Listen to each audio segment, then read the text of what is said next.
Hi friends, welcome back to my channel step to victory. അപ്പോൾ നമ്മൾ കുറേ ദിവസമായി വീഡിയോ അപ്ലോഡ് ചെയ്തിട്ട്, അപ്പോൾ ഇന്ന് ഞാൻ വന്നിട്ടുള്ളത് ഒരു ഈവനിങ് വ്ളോഗ് വീഡിയോ ആയിട്ടാണ്. അപ്പോൾ നമുക്ക് വീഡിയോയിലേക്ക് പോവാം. ഇപ്പോൾ ഈവനിങ്ങിൽ ഇപ്പോൾ എൻ്റെ മെയിൻ പരിപാടി എന്ന് പറയുന്നത് ചെടികളൊക്കെ നനയ്ക്കുക, അങ്ങനെയുള്ള കുറച്ച് പരിപാടിയായിട്ടാണ് നമ്മൾ ഈവനിങ് സ്റ്റാർട്ട് ചെയ്യുക.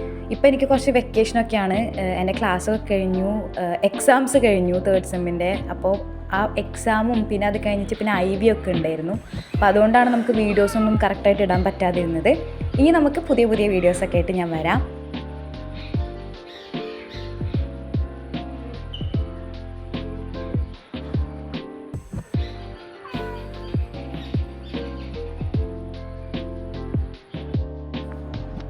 അങ്ങനെ ഒരു 6 മണി വരെയൊക്കെ ഇപ്പോൾ പുറത്ത് സ്പെൻഡ് ചെയ്യുന്നുണ്ട്. കാരണം പ്രത്യേകിച്ച് എനിക്കൊന്നും ചെയ്യാനില്ല, കാരണം വെക്കേഷനാണ്, പിന്നെ എക്സാമൊക്കെ കഴിഞ്ഞതുകൊണ്ട് ആ ഒരു റിലാക്സിങ് മോഡാണ്. അപ്പോൾ അതുകൊണ്ട് കുറേ സമയം പുറത്തൊക്കെ ഇങ്ങനെ അങ്ങോട്ടും ഇങ്ങോട്ടൊക്കെ നടക്കുക, ചെടിക്കൊക്കെ വെള്ളമൊഴിക്കുക, അതൊക്കെയാണ് മെയിൻ പണി.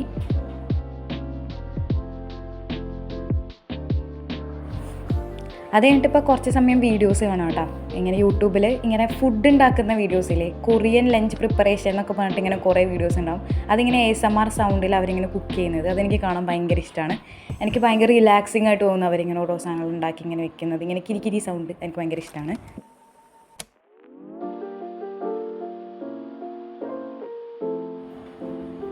പിന്നെ നമുക്ക് കുറച്ച് ഗ്രോസറി ഐറ്റംസ് ഒന്ന് ഒതുക്കി വെക്കാനുണ്ടായിരുന്നു. അച്ഛനമ്മയും വരുമ്പോൾ കുറച്ച് സാധനങ്ങളൊക്കെ വാങ്ങിയിട്ട് വന്നിട്ടുണ്ടായിരുന്നു. അപ്പോൾ അതൊക്കെ നമുക്കൊന്ന് എടുത്ത് വെക്കാമെന്ന് വിചാരിച്ചിട്ട് ഞാനും അനിയത്തിയും അതൊക്കെ എടുത്ത് വെക്കാൻ വേണ്ടി നിന്നു.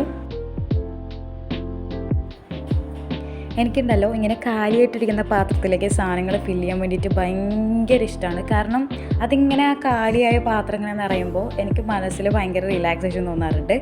നിങ്ങൾക്ക് ആർക്കെങ്കിലും അങ്ങനെ തോന്നാറുണ്ടോ എങ്കിലും ഒന്ന് കമൻറ്റ് ചെയ്യുക. എനിക്ക് ഭയങ്കര റിലാക്സേഷനാണ് ഇങ്ങനെ കാലിപ്പാത്രം ഇങ്ങനെ നിറഞ്ഞു വരുന്നത് കാണുമ്പോൾ. ആക്ച്വലി ഇപ്പോൾ പ്രത്യേകിച്ച് പണിയൊന്നുമില്ല, അതുകൊണ്ട് ഇങ്ങനത്തെ കുഞ്ഞു കാര്യങ്ങൾ കാണുമ്പോൾ നമ്മളെ കുഞ്ഞു കാര്യങ്ങൾ പോലും ശ്രദ്ധിക്കുന്നുണ്ടല്ലോ. മറ്റേ നമ്മളിങ്ങനെ ഒരു ചെയ്യുന്നുണ്ടെങ്കിൽ നമ്മളതിൽ ആസ്വദിച്ചിട്ടല്ലോ ചെയ്യുന്നത്. ചിലപ്പോൾ അതുകൊണ്ടായിരിക്കും, എനിക്ക് പ്രത്യേകിച്ച് പണിയൊന്നും ഇല്ലാത്തതുകൊണ്ടായിരിക്കും എനിക്കങ്ങനെ തോന്നുന്നത്.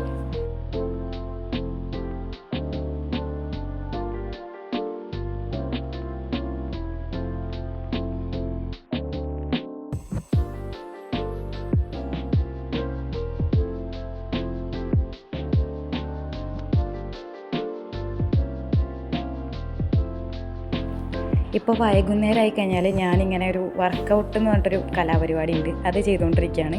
ഇപ്പോൾ ഒരു 10,000 സ്റ്റെപ്സ് വാക്ക് എന്നൊക്കെ പറഞ്ഞിട്ട് കുറേ വീഡിയോസ് ഉണ്ട് യൂട്യൂബിൽ. അപ്പോൾ അതൊക്കെ നോക്കിയിട്ട് ഞാനിങ്ങനെ ഓരോന്ന് കാണിക്കുന്നതാണ്. പക്ഷേ എനിക്ക് നല്ല എഫക്റ്റീവായിട്ട് തോന്നാറുണ്ട്. കാരണം ഞാൻ വെറുതെ ഇരിക്കുകയാണ്. അപ്പോൾ നമ്മൾ വെറുതെ ഇങ്ങനെ ഇരുന്നിരുന്ന് മടുക്കുന്നതിനേക്കാൾ നമ്മൾ എന്തെങ്കിലും ആക്റ്റീവായിട്ട് ചെയ്യണം എന്നാണ് വിചാരിക്കുന്നത്. അത് കഴിഞ്ഞ് പിന്നെ രാത്രി ഒരു 7 മണി 8 മണി ആ ഒരു സമയമൊക്കെ ആവും. ആ ടൈമിൽ ഞാൻ പോയിട്ട് കുളിച്ച് ഫ്രഷ് ആവും. അത് കഴിഞ്ഞിട്ട് നമ്മളെന്തെങ്കിലും കഴിക്കും. അപ്പോൾ ഇന്ന് സ്വീറ്റ് ബൺ ഉണ്ടായിരുന്നു, അപ്പോൾ ഞാൻ അത് കഴിക്കാമെന്ന് വിചാരിച്ചു. ഇത് വൈകുന്നേരത്തെ ഫുഡാണ്, പക്ഷെ എന്നാലും ഞാൻ അത് രാത്രിക്ക് കഴിക്കാമെന്ന് വിചാരിച്ചിട്ട് അങ്ങനെ അതാണ് കഴിച്ചത്.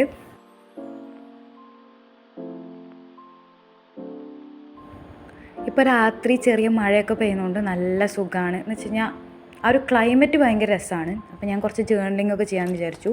ഇത് ഞാൻ ഡെയിലി ചെയ്യുന്നൊന്നുമല്ല, ചില സമയത്ത് നമുക്ക് ഇങ്ങനെ എന്തെങ്കിലുമൊക്കെ എഴുതണം എന്ന് തോന്നില്ലേ, ആ ഒരു ദിവസമായിരുന്നു ഇന്ന്. അപ്പോൾ ഞാൻ കുറച്ച് സമയം ഇങ്ങനെ എഴുതാമെന്ന് വിചാരിച്ചു. ഇതെൻ്റെ ഒരു ഡയറി ആട്ടാ, മറ്റ് ടൈപ്പ് ജേർണലിംഗ് അല്ല, എന്നുവെച്ചാൽ സ്റ്റിക്കറൊന്നും ഒട്ടിച്ചിട്ടുള്ളതല്ല. ഞാൻ എൻ്റെ ഡെയിലി കാര്യങ്ങൾ എഴുതി വയ്ക്കുന്നൊരു ഡയറി പോലെ ഞാൻ കൊണ്ടു നടക്കുന്നൊരു ജേർണലാണ്. എൻ്റെ ഒരു അഭിപ്രായത്തിൽ നമ്മളെല്ലാവരും ഇങ്ങനെ ഒരു ഡയറിയിൽ നമ്മളെ ഡെയിലി നടക്കുന്ന സന്തോഷങ്ങളും സങ്കടങ്ങളും ഒക്കെ ഒന്ന് എഴുതി വയ്ക്കുകയാണെങ്കിൽ അത് നമുക്കിപ്പോൾ ഒരു സിമ്പിളായിട്ടുള്ള കാര്യമായിട്ട് തോന്നും. പക്ഷെ എന്നാലും നമ്മൾ കുറേ കഴിഞ്ഞിട്ട് ആ ഒരു ഡയറി എടുത്ത് നോക്കുമ്പോൾ നമുക്ക് ഭയങ്കര ഒരു സാറ്റിസ്ഫാക്ഷൻ അല്ല, ഒരു രസമാണത്. നമ്മൾ കുറേ മുന്നേ നമ്മളിതൊക്കെ ചെയ്തല്ലോ, അല്ലെങ്കിൽ നമുക്ക് ഇങ്ങനെയൊക്കെ ഉണ്ടായി, നമ്മളെ എക്സ്പ്രഷൻസും ഇമോഷൻസും ഒക്കെയാണല്ലോ നമ്മളതിൽ എഴുതുക. പിന്നെ ഞാനിതൊരു 2018 തൊട്ട് സ്റ്റാർട്ട് ചെയ്തതാണ് ഇങ്ങനെ എഴുതാൻ വേണ്ടിയിട്ടുള്ളത്. അപ്പം ഞാനിപ്പോൾ ഇരുന്നിട്ട് ആ പഴയ എൻ്റെ ഡയറി വായിച്ച് നോക്കുമ്പോൾ എനിക്ക് എന്താ പറയുക, നമ്മൾ സെൽഫ് പ്രോഗ്രസ് ആയി എന്നൊക്കെ പറയില്ലേ, അങ്ങനെയൊക്കെ നമുക്ക് തോന്നും. പിന്നെ നല്ല രസമാണ്, നമ്മൾ കുറേ മണ്ടത്തരങ്ങളൊക്കെ നമ്മൾ അതിൽ എഴുതി വയ്ക്കുമല്ലോ, അപ്പോൾ അതൊക്കെ വായിക്കാൻ നല്ല രസമാണ്. നമ്മളെ ലൈഫിൽ നടക്കുന്ന കാര്യങ്ങൾ അന്ന് എന്തായിരുന്നു എന്നുള്ളതൊക്കെ കുറേ കാലം കഴിഞ്ഞിട്ട് നോക്കുമ്പോൾ ആയിരിക്കും നമുക്കതൊക്കെ വലിയൊരു കാര്യമായിട്ട് തോന്നുക, ഒരു രസമായിട്ട് തോന്നുക.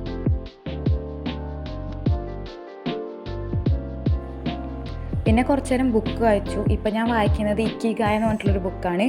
ഇത് ഞാൻ ആക്ച്വലി ഡൽഹിയിലേക്കാണ് ഞാൻ ടൂർ പോയിട്ടുണ്ടായിരുന്നത്. അപ്പോൾ അവിടുത്തെ സരോജിനി മാർക്കറ്റിൽ ഞാൻ വില പേശി വാങ്ങിച്ച ഒരു ബുക്കാണിത്. അപ്പോൾ അങ്ങനെ അതാണ് ഇപ്പോൾ വായിക്കുന്നത്. അങ്ങനെ കുറച്ച് ബുക്ക് ഞാൻ വാങ്ങിച്ചിട്ടുണ്ട്. ഇതായിരുന്നു ഇന്നത്തെ ഒരു വീഡിയോ. അപ്പോൾ നിങ്ങൾക്ക് എല്ലാവർക്കും ഇന്നത്തെ വീഡിയോ ഇഷ്ടപ്പെട്ടിട്ടുണ്ടാകുമെന്ന് വിചാരിക്കുന്നു. അപ്പോൾ പുതിയൊരു വീഡിയോ ആയിട്ട് ഞാൻ വീണ്ടും വരുന്നത് വരെ bye bye. Thanks for watching.